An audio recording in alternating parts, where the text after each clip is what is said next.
We welcome you to the Priscilla R. Tyson Cultural Arts Center for our Conversations and Coffee program on this 14th day of the month of November 2024. I'm Ellen O'Shaughnessy, coordinator of the program. We're delighted to have with us today Tracy Steinbrook. Yay, stand up, Tracy. Yeah, come on. Yoo-hoo. We have had Tracy for several Conversations and Coffee over the years. But the one that stands out, 8 years ago, Tracy presented The Ravines. It was magnificent. And Tracy has been at the Cultural Arts Center from the past, from 1984 to 2008. And he shares so, wonderfully. It was moving. You said, you have about us within you treasured memories. What a wonderful thing to say. And you know what? You, Tracy, are part of our treasured memories, for sure. You share, as you shared with me, the story of your receiving a Bachelor of Fine Arts from the Ohio State University. You worked for the Columbus Recreation and Parks Department in the summer playground sessions of 78 and 79. The winters of those years you share. At the Cook Community Center, you started working at the Janus Center in 2nd and Summit and McDowell Senior Citizens Center. In 1984, Tracy transferred to the Cultural Arts Center to teach painting, drawing, and printmaking until his retirement 4 years later. I guess that was, when I said 25, I was into denial because it was very hard saying goodbye to you. Upon reflecting and getting this bio together for us, Tracy shares that it was a joy in his working for Rec and Parks to work with children in summer playground sessions because of the enthusiasm the children had. It seemed that everything he asked them to do was met with a cheer. What a great memory. He has had as much fun as they did. His working with the senior centers was inspirational with the creative talent the seniors shared with him.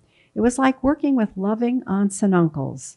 It was where he met Smokey Brown, and I brought in a work of Smokey Brown's as Tracy introduced me to him, a homeless painter who has done, some of you may know, magnificent work.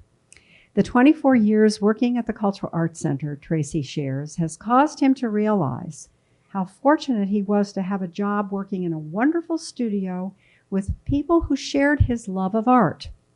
At our beloved Cultural Arts Center, he was met with hundreds of interesting, colorful characters, he says, who participated in the 9 classes held during the week that he was teaching.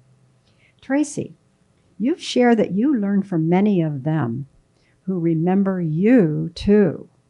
And there are people I am looking at who, yeah, we know Tracy.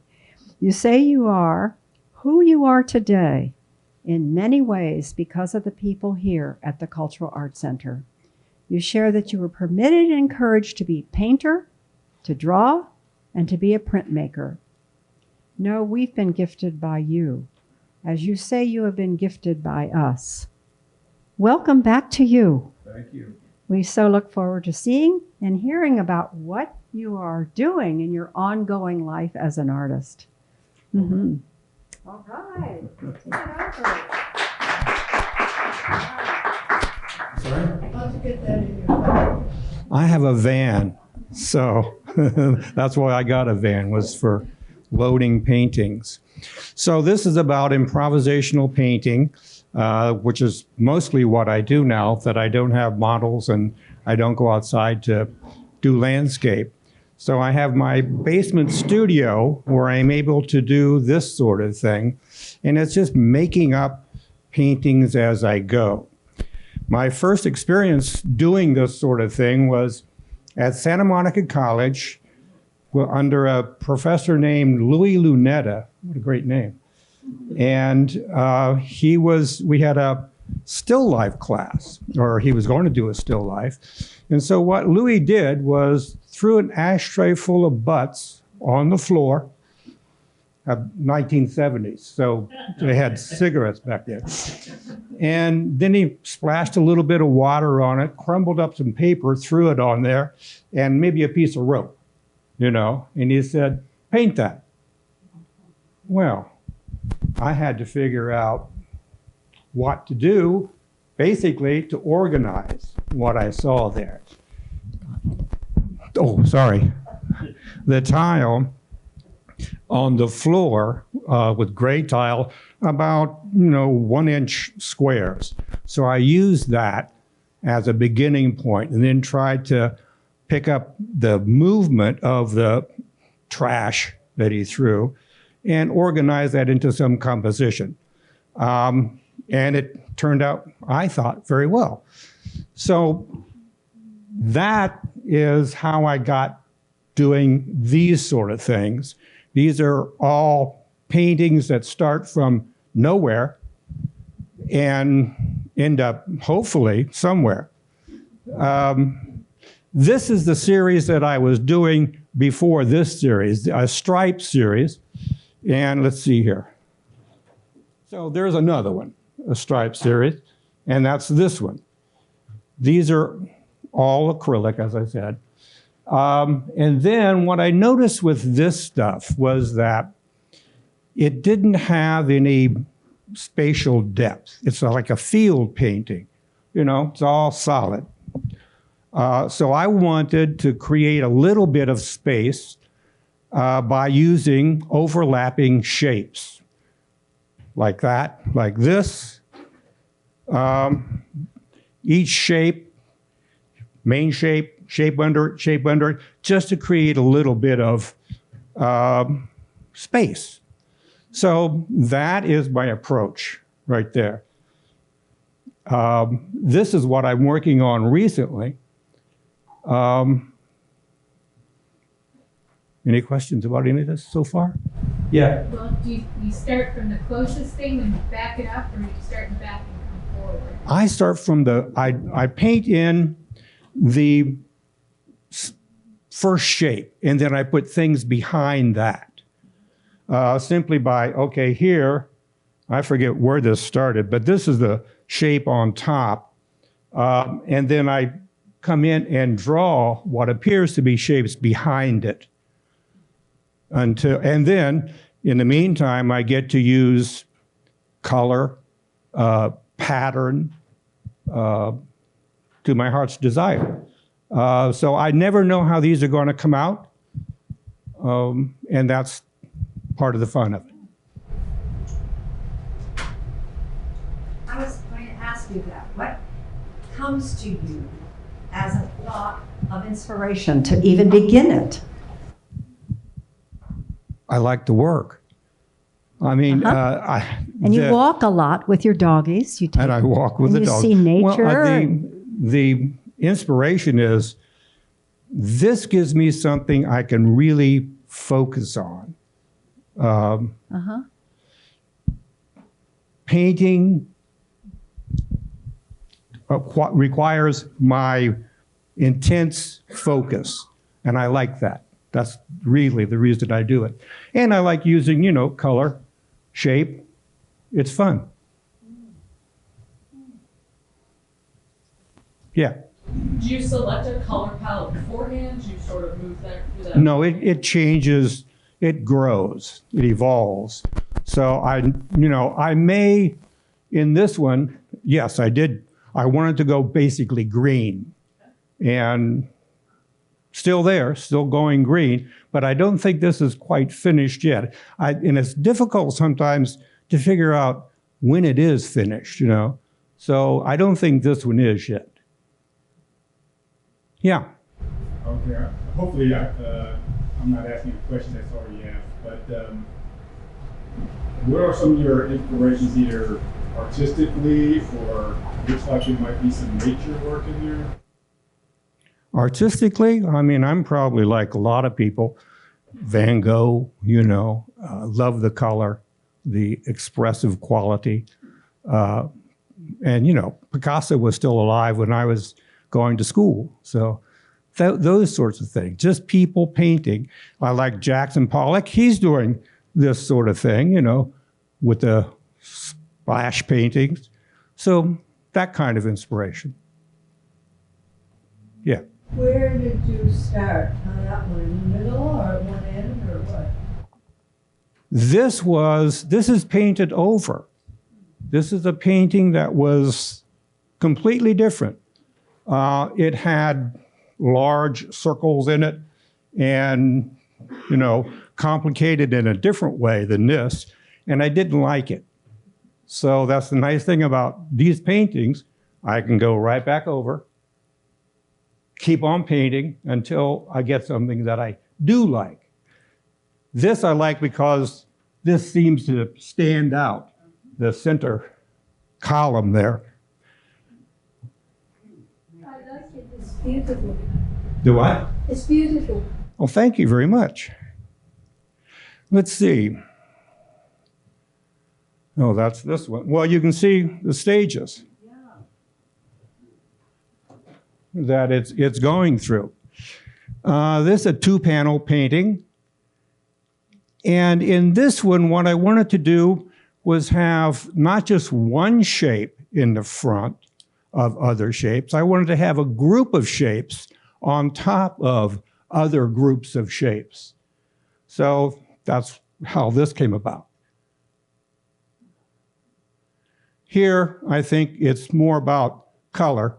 Again, one shape, two shapes, three shapes. And it seems that is enough to create a little bit of space for me.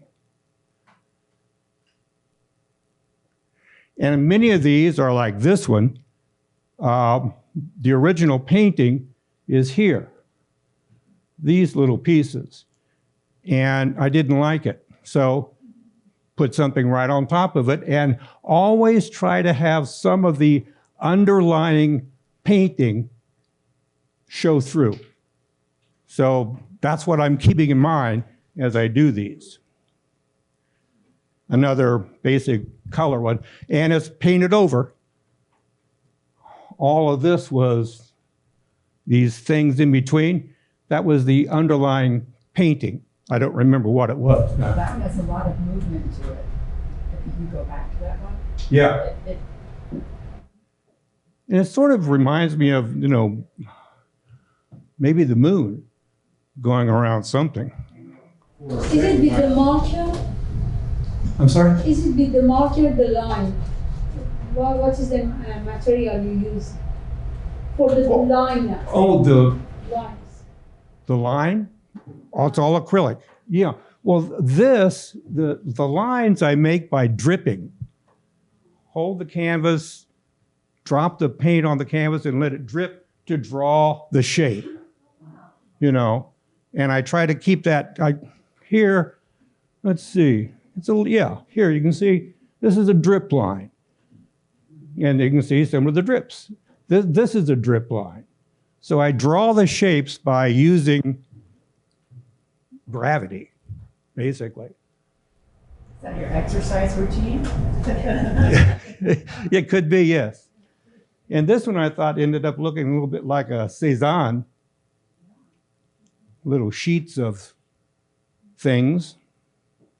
Another painted over painting. Now this one, I just like the drip lines. So I don't know how well this turned out.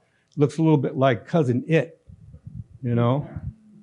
And I may paint over that one. I don't know. Well, not to make it too much of a pun. But I'm thinking of all those ravines that you did. The dripping of the water over and over. Yeah. 8 years ago. It was a main gallery exhibit, was it not? Yes, it was. Uh-huh. Yeah. Yeah. With the I remember the Adena Brook. That was The Adena Brook, yes. remembering the Native Americans 1,500 years ago. Yeah, that's here. right. That's right. Yeah. Yeah, The Adena. it's magnificent. Well, thank you. Uh-huh. Yeah. Do you sketch out your ideals first, or do you just go right into the canvas?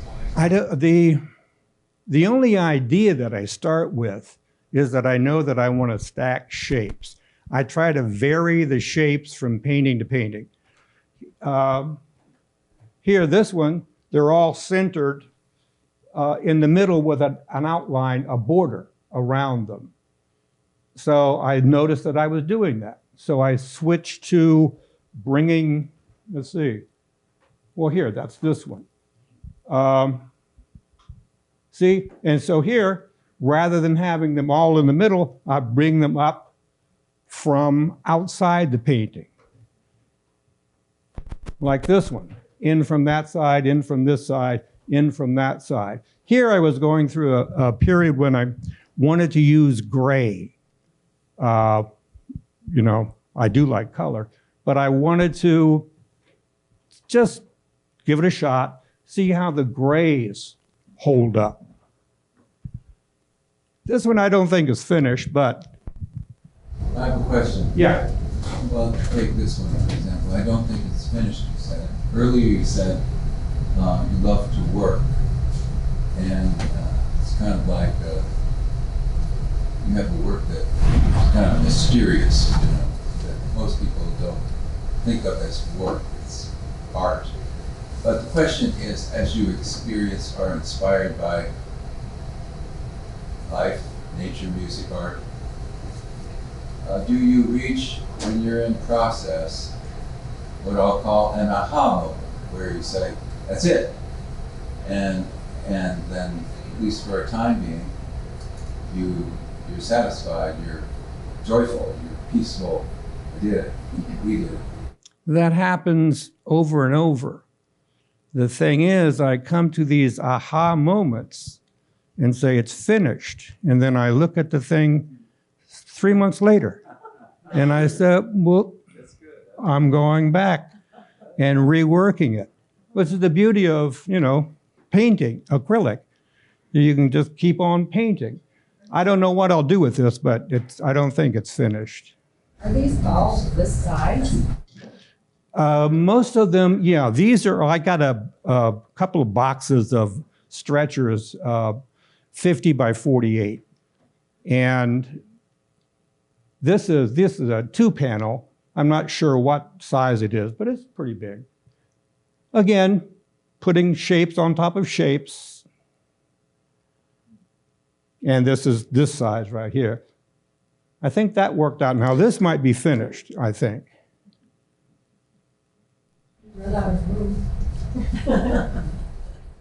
And again, here's the going with a more subdued color in these. That's this guy. And this was fun because I got to use, my partner gave me some metallic paint for Christmas. And I loved it. That's this stuff in here. And actually, this burnt sienna is mixed with metallic gold. Well, there it is.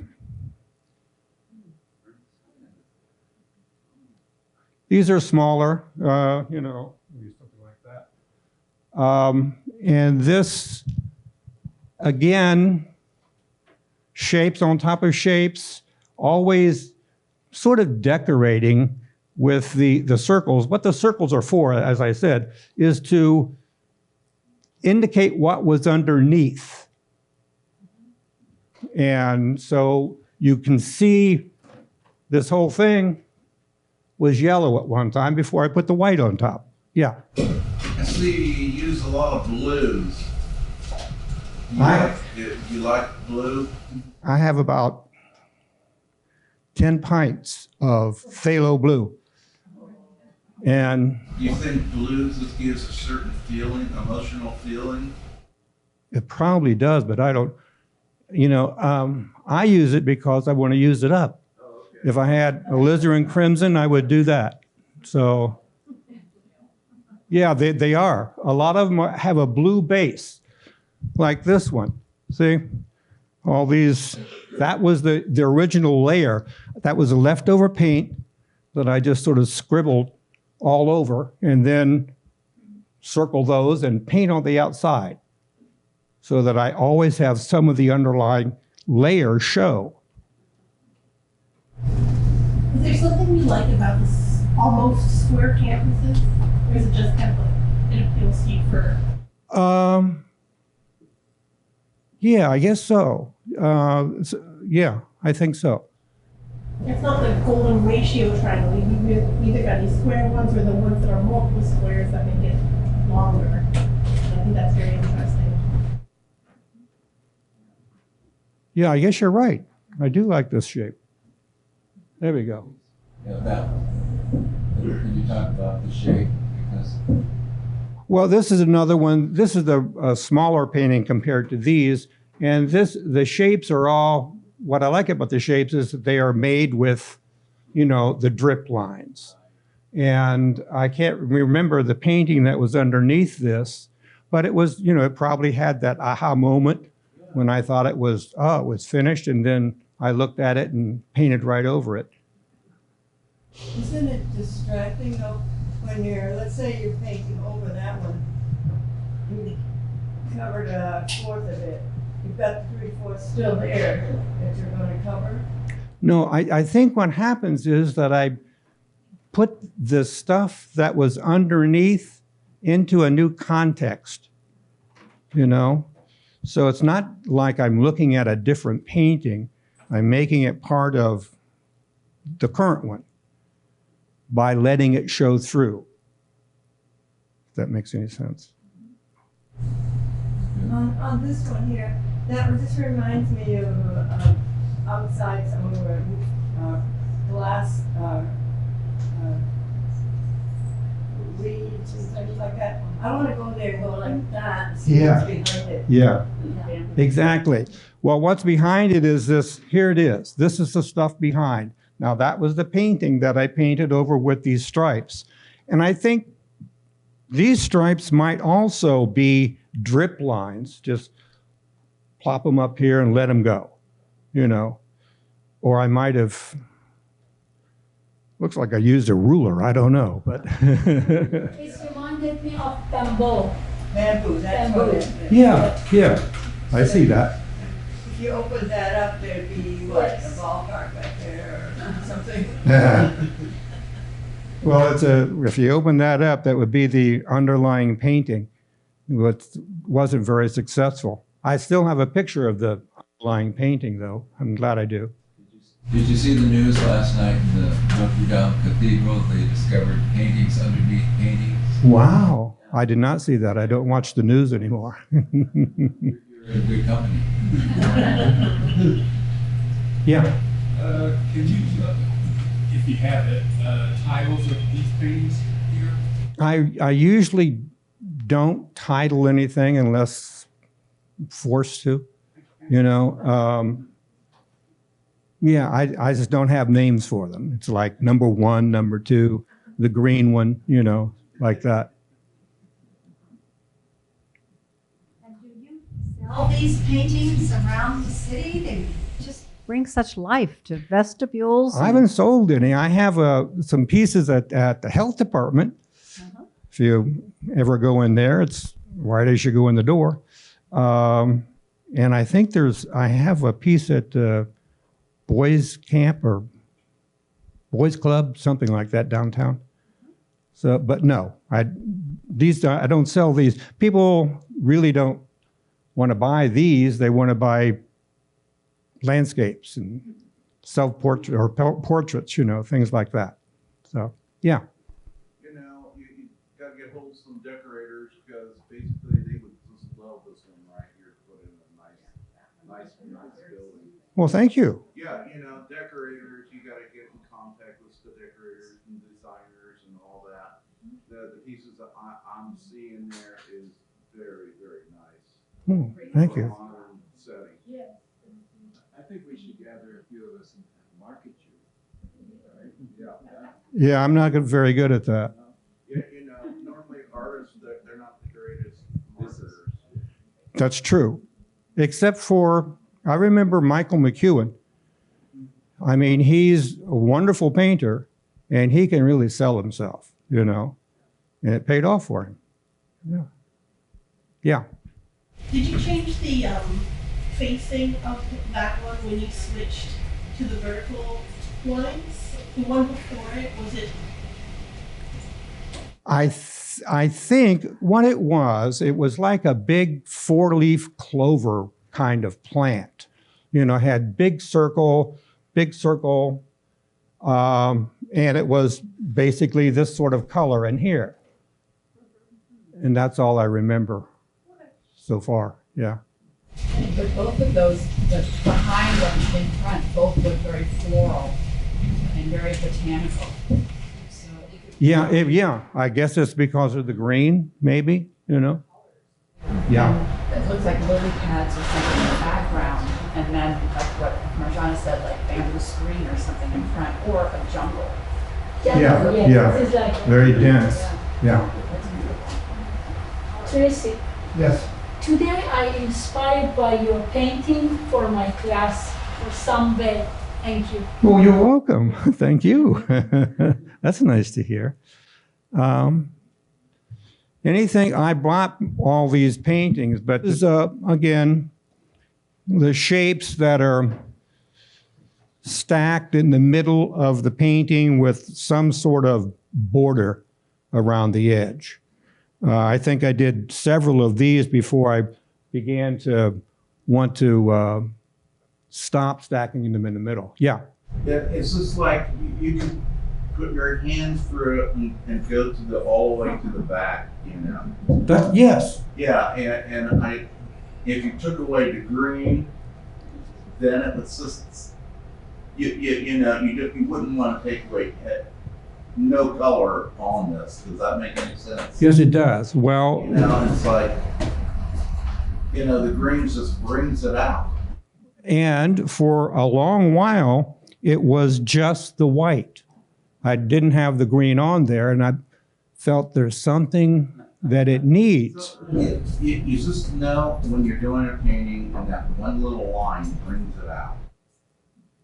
Well, to me, it's like Color or one little thing.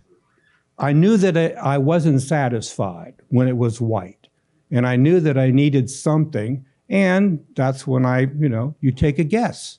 I think, oh, blue, because it may relate to this very nicely, you know? I like your description, the evolution, we didn't say evolution, but till you're satisfied.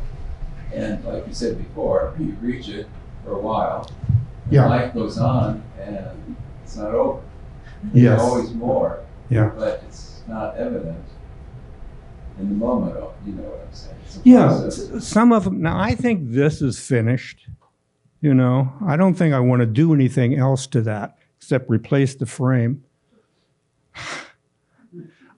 Yeah, messed up.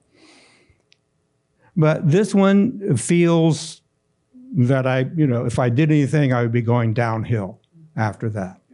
So, but many of them, are still on the chopping block, so to speak.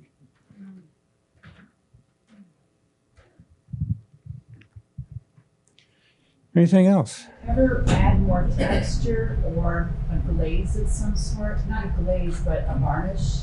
Incorporating more washes, just thin paint in there, as opposed to, this this is pretty much piled on there.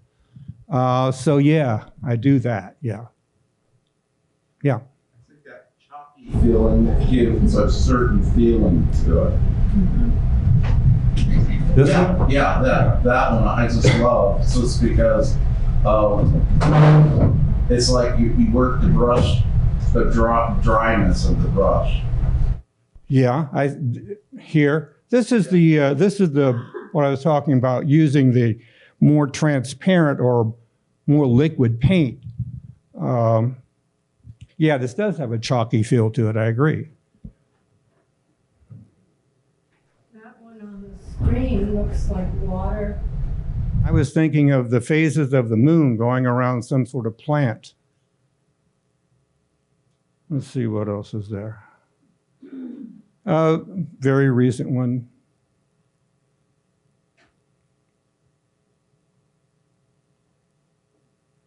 Yeah, I did that for I was doing this kind of thing when I was working here. So in 2008, I was working on stripe paintings. And then that's when I made the evolution from that to these sorts of things.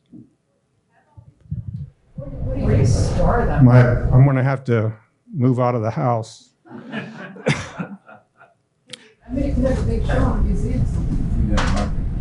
Well, maybe I'll talk to them here, see if they'll give me a show. Well, did you hear what Bob just says? He turned around, we got to market this guy. There's a bigger space, Oh, yeah. Yeah, I do have a basement full of this stuff. Yeah. It would bring such life to the city. Well, thank you. I think it's like 3 or 4 back on the show. It feels really electric. Is that one of the smaller ones? Yeah, that's a smaller one. And I agree. I think what I was pleased with when it was over was the intensity of the color relationships. You know, the chartreuse and the blue. And I think that this is part of the underlying painting. Here you can see a little bit of it under there. And I just plopped something on top of it. Yeah. It's kind of like a Dolly dream life to that. Okay. It's like a dream, like you're going into a dream. It's like, if that makes any sense. Yeah, makes sense. I think of it as some sort of plant myself. So your lines are very interesting too. It almost gives it like a map, like almost map-like or tendrils. Well, that's the fun of using the drip lines. I use the drip lines to make this shape, and as I turn it from one side to the other, this happens. Maybe because it was a smaller canvas, you could get more curves doing it that way. Yeah, it's much easier to turn the small ones than these ones. Yeah.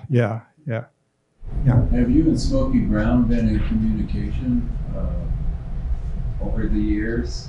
Well, he's passed, But still.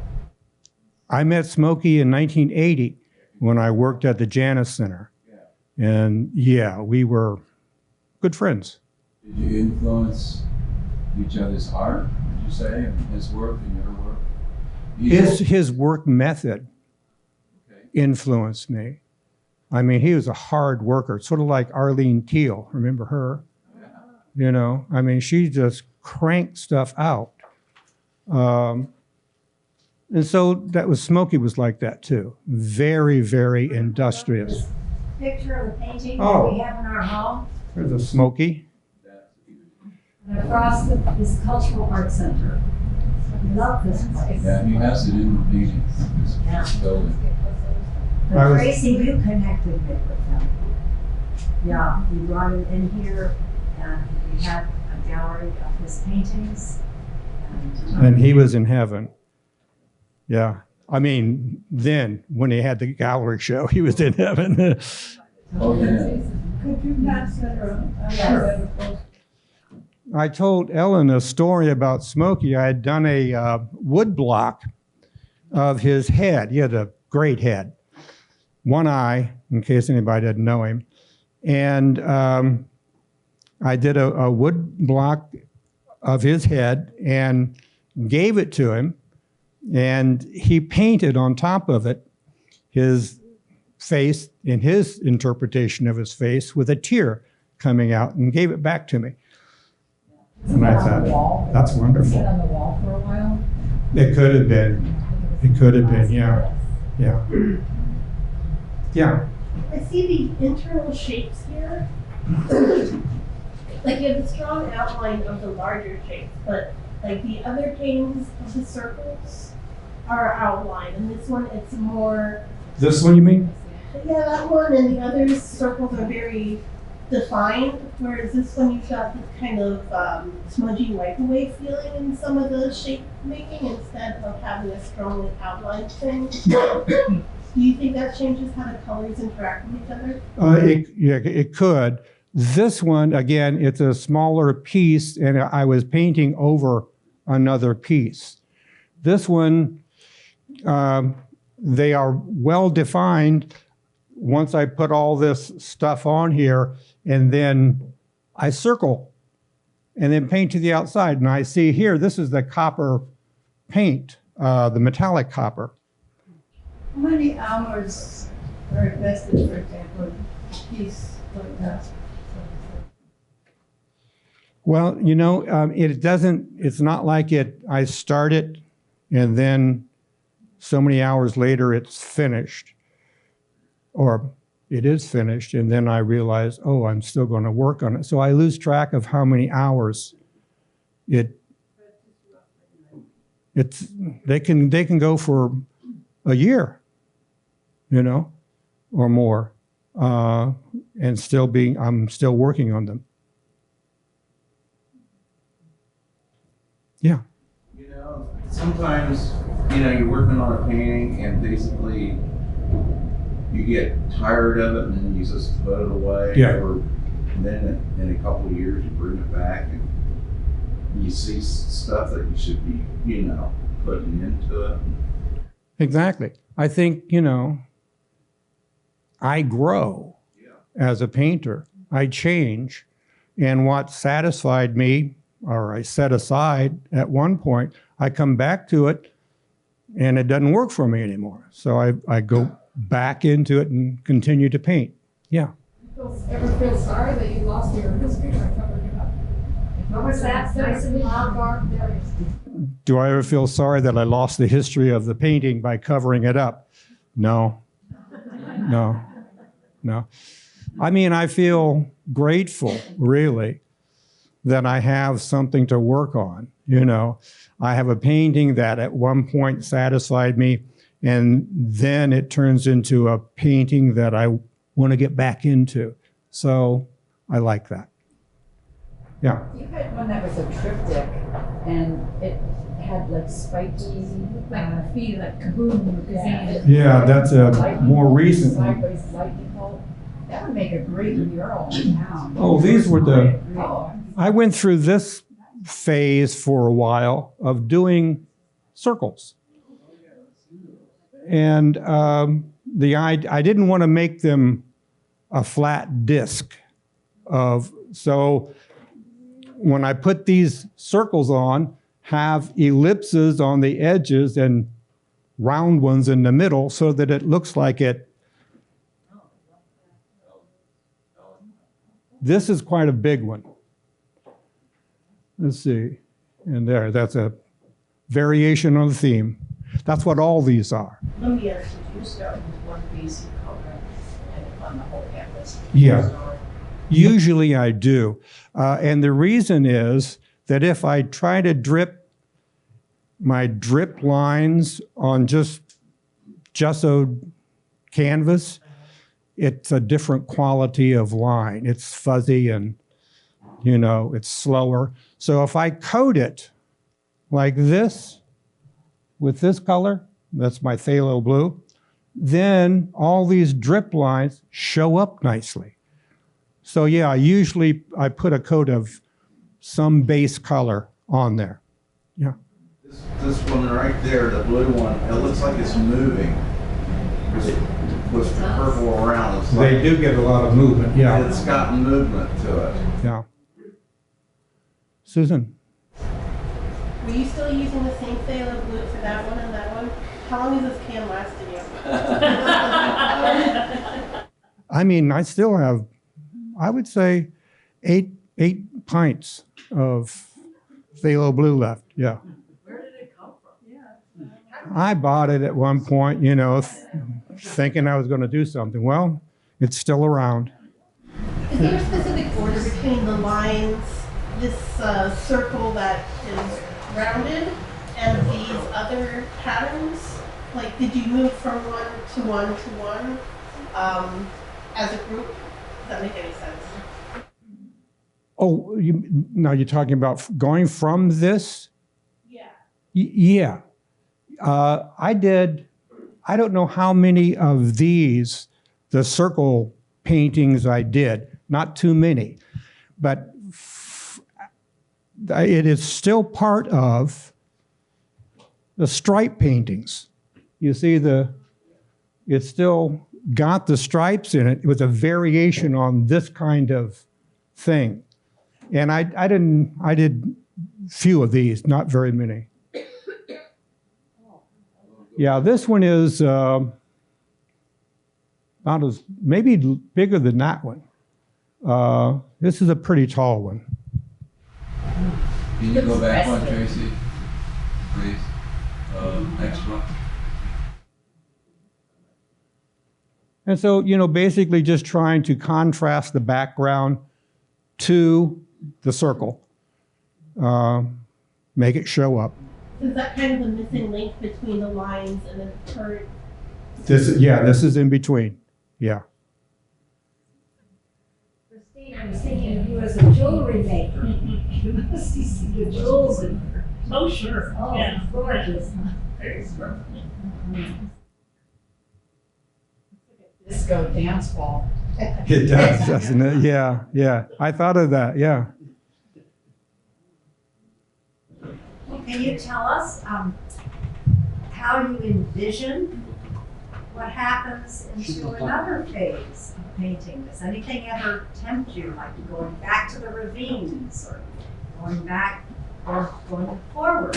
What happens? Well, I was talking to someone just now about doing some oils. I have some little canvases, 16 by 16, that I plan to do some landscapes with. I've got about 8 of them. So that's when I get tired of this, I'll do There's a that. realism, you mean? Be representational, yes, yes, yeah. Yeah, I take pictures all the time of the ravine. I look at the photographer here as I say that. That I'm, you know, anxious to be able to use in a painting. And what happened to all those paintings of the ravines? Where are they? They're in the basement. Oh. Don't paint over that. Well, I mean, I think that a few of them did sell from the show, so they're in other people's houses. Yeah, yeah, yeah. Yeah, I think so.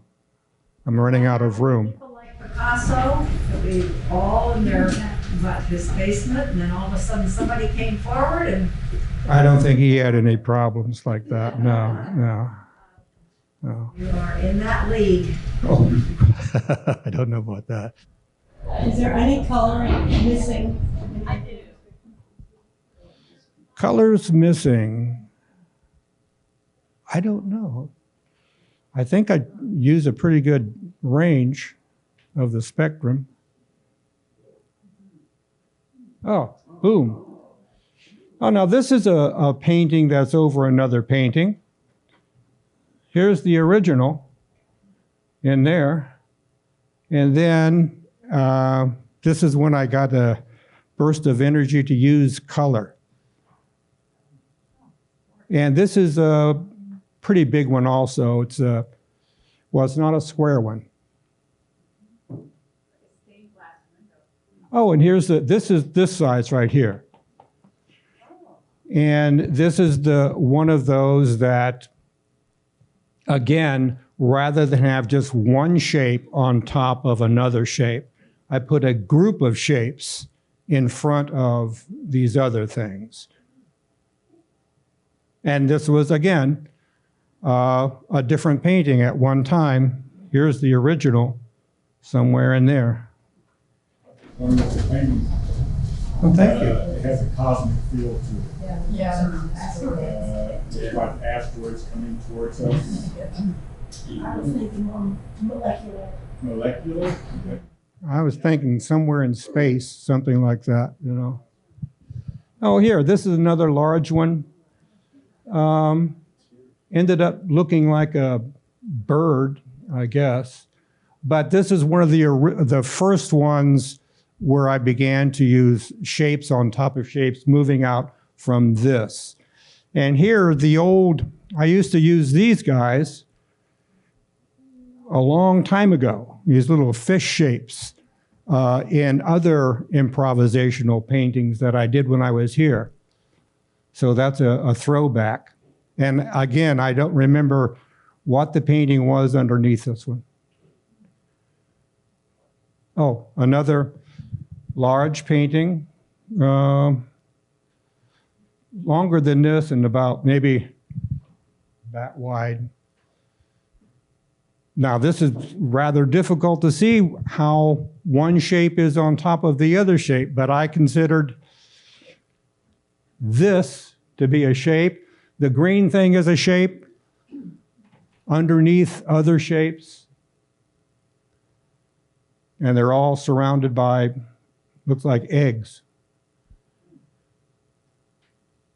Do you ever paint when you're in a darker mood and you notice, as opposed to kind of an inspiring, shiny, happy mood that you, Deb Value, who you probably know here, when she shared with a group of students that Helen brought in, when she didn't feel like doing art, she said, well, why don't I express that mood in her tapestry? And so she created dark, black, red, whatever, and create a little square that would go in the total word. Yeah.